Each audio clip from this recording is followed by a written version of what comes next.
So now we will talk about the new topic that is aristocracy and the new middle class. Socially and politically landed, aristocracy was a dominant class. Definitely, aristocracy is a dominant class because they are rich on the continent. The members of this class were united by a common way of life that cut across the regional division. Because they were rich, they were united.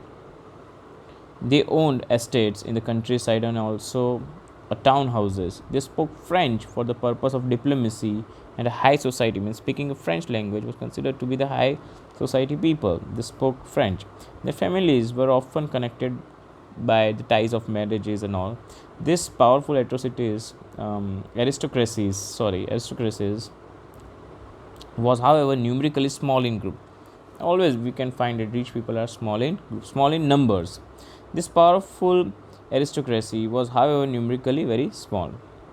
The majority of the population was made up of peasantry. Peasantry means people who are doing daily work, wages like that. To the west, bulk of the land was farmed by the tenants and the small owner, while in eastern Central Europe, pattern of land holding and characterized by the vast estate, which were cultivated by the serfs, means who control the land. In a western and a part of Central Europe, the growth of industrial production and the trade meant to be growth towns and emerged. Definitely, growth of industry considered to be the development, the sign of development. But in France, part of German state occurred only during 19th century. In the wake of new social group being a working class population, means a middle class population arose, industrial, businessmen, profession. In the Central Eastern Europe, the groups were smaller in number till 19th century. It was among the educated middle class were educated class that ideas of national unity following abolition of aristocracy privileges gained popularity. Now what happened? The new topic is, what did the liberal national stand for? Liberals means who were thinking something like a very liberal idea of national unity. Early 19th century Europe were closely allied to ideology of liberalism. Liberal countries, that European countries to be considered to be very liberal. In current phase I'm talking about. In the liberalism drives for the Latin root liber. Liber means free. For the new middle class, liberalism stood for the freedom for the individual and equality before the law. That is called liberalism at that point of time. Politically, it emphasized the concept of government by consent.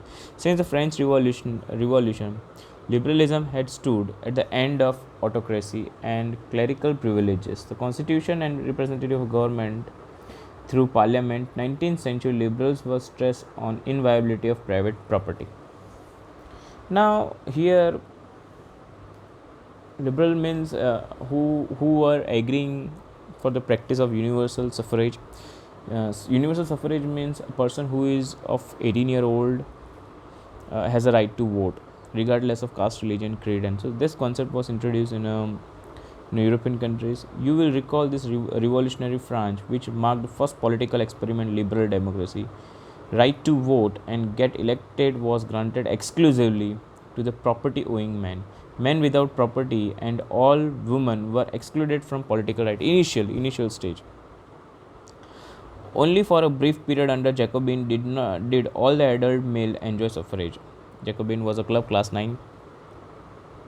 However, Napoleonic Code went back to limit the suffrage and reduce the woman to the status of minor. Minor means is not considered to be the active, subject to the authority of father and husband. It was not she was not individual. Throughout the 19th throughout the 19th and early 20th century, women and non-propertied men organized opposition movement demanding equal political rights.